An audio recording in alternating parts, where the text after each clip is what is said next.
రాష్ట్ర విభజన తర్వాత తెలంగాణ దేశంలోనే శరవేగంగా అభివృద్ధి చెందుతున్న రాష్ట్రంగా నిలుస్తోంది. ఇక హైదరాబాద్ మహానగరం విశ్వనగరంగా అంతర్జాతీయ గుర్తింపు పొందింది. అయితే నగరం పెరగడంతో రియల్ ఎస్టేట్ సైతం అంతకు మించిన వేగంతో దూసుకుపోతోంది. ప్రపంచవ్యాప్తంగా ఉన్న తెలుగు ప్రజలు హైదరాబాద్ రియల్ ఎస్టేట్లో భారీగా పెట్టుబడులు పెట్టేందుకు సై అనటంతో నగరంలో రియల్ రూపురేఖలు మారిపోయాయి. పనికిరావనుకున్న భూములు బంగారు బాతుకుడ్లయ్యాయి. నిజాం కాలంలో చెరువులతో కళకళ్లాడిన భాగ్యనగరం ఇప్పుడు కబ్జాలతో కాంక్రీట్ జంగిల్గా మారిపోతోంది. హైదరాబాద్ శివార్లలో యథేచ్ఛగా చెరువుల కబ్జా కొనసాగుతోంది.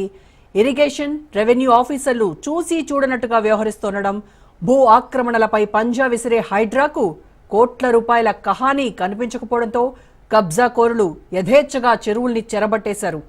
దీంతో శంకర్పల్లి, దొంతన్పల్లిలో తురక చెరువులో సగానికి పైగా ఇళ్లు వెలిశాయి. అక్రమార్కులు కబ్జా చేయడమే కాదు, దర్జాగా ఫామ్ హౌస్, డూప్లెక్స్ బిల్డింగుల నిర్మాణాలు చేపట్టారు. గుండెలు తీసిన బంట్లో అర్థం చేసుకోవచ్చు. నిబంధనలన్నీ పాటించే సామాన్యులను ముక్కు పిండి సమస్యలు సృష్టించే అధికారులు ఇక్కడ ఇంతలా అక్రమాలు జరుగుతున్నా కిమ్మనకుండా ఉన్నారంటే కోట్ల రూపాయలు చేతులు మారకుండా ఎలా ఉంటాయన్న అనుమానం ఎవరికైనా కలుగుతోంది. కబ్జాకోరులు, అధికారులు, నేతలు కలగలిసి సాగిస్తున్న తుర్క చెరువు కబ్జా బాగోతంపై స్థానికుల కంప్లైంట్తో రాజ్ న్యూస్ రంగంలోకి దిగింది.